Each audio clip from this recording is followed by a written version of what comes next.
ये बात तब की है जब मैं बड़ा हो रहा था। मेरी दादी उसी बिल्डिंग में रहती थी जहां मैं और मेरा परिवार रहता था। वो हमारे घर के ऊपर वाली मंजिल में रहती थी। यह एक पुरानी बिल्डिंग थी जिसमें कुल 12 अपार्टमेंट थे।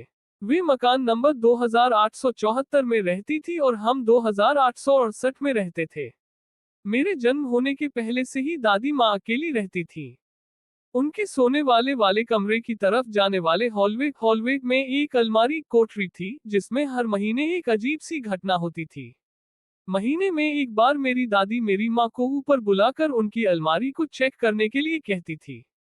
उन्होंने बताया था कि पिछली रात को उनकी अलमारी में से बहुत ज्यादा शोर आ रहा था।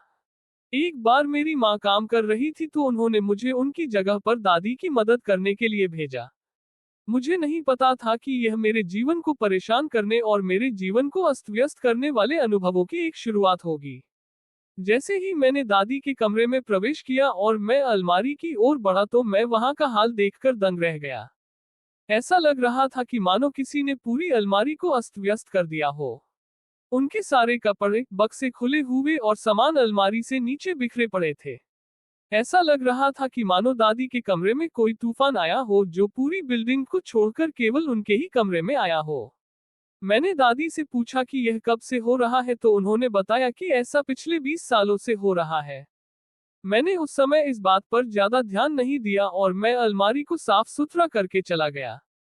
इसके 2 साल बाद मेरे माँ का अचानक निधन हो गया। तो मेरी दादी माँ ने हमारा साथ देने और हमें हिम्मत देने के लिए हमारे साथ रहने का फैसला किया ताकि इससे पैसे भी बच जाए और हम सब साथ भी रह सके।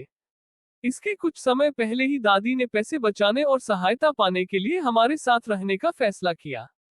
उस समय मेरे पापा ने मुझसे कहा कि तुम दादी के बेडरूम से कुछ जरूरी डॉक्यूमेंट्स ले आओ जो मैं वहां रख दिया था। तब मैं उदास मन से दादी के कमरे में जाने लगा पर मुझे कुछ अच्छा महसूस नहीं हो रहा था। जब मैं उस अलमारी के पास से गुजर रहा था तो मुझे जोर जोर से किसी के अलमारी को पीटने की आवाज आ रही थी। लगा जैसे कोई उस अलमारी से बाहर निकलने की कोशिश कर रहा हो। इन सबको नजरअंदाज करते हुए मैं आगे बेडरूम की ओर बढ़ा।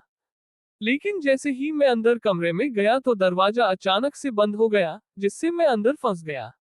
मैंने घबराहट के साथ दरवाजे को खोलने की कोशिश की तो पाया कि दरवाजा तो दूसरी तरफ से बंद था। लेकिन मेरा भाग्य अच्छा था तो मैंने थोड़ी कोशिश करके दरवाजा खोल दिया और मैं जितना जल्दी हो सके उतना जल्दी उस अपार्टमेंट से बाहर भागा। जैसे ही मैं उस अलमारी के पास से गुजरा तो मैंने देखा कि वो अलमारी में से जोर जोर से पीटने की आवाज आ रही थी और वो आवाज इस बार काफी तेज थी, जिससे वो पूरी अलमारी हिलने लगी थी और ऐसा लगने लगा था जैसे वो अलमारी बस फटने ही वाली है। मैं पूरी तरह डर गया था और जैसे तैसे करके मैं अपने कमरे में पहुंचा। मैंने अपने पापा को दादी माँ के अपार्टमेंट की चाबियां दी और उनसे चिल्लाकर कहा कि आप ही जाकर वो काम कर लो, मैं नहीं जाने वाला। उस अलमारी में आज जो भी हुआ था उससे मैं इतना डर गया था कि अब मैं और वहां जाना क्या उसके बारे में सोचने से भी डरने लगा था। उस दिन के बाद से हमने कभी भी उस घटना का जिक्र नहीं किया और उस दिन के बाद से दादी के कमरे में से जो भी लाना हो वो सारा काम पापा ने ही किया। हम अपने जीवन में आगे बढ़ने लगे और हमारे सामने आए परेशान करने वाले अनुभवों को भूलने की कोशिश करने लगे।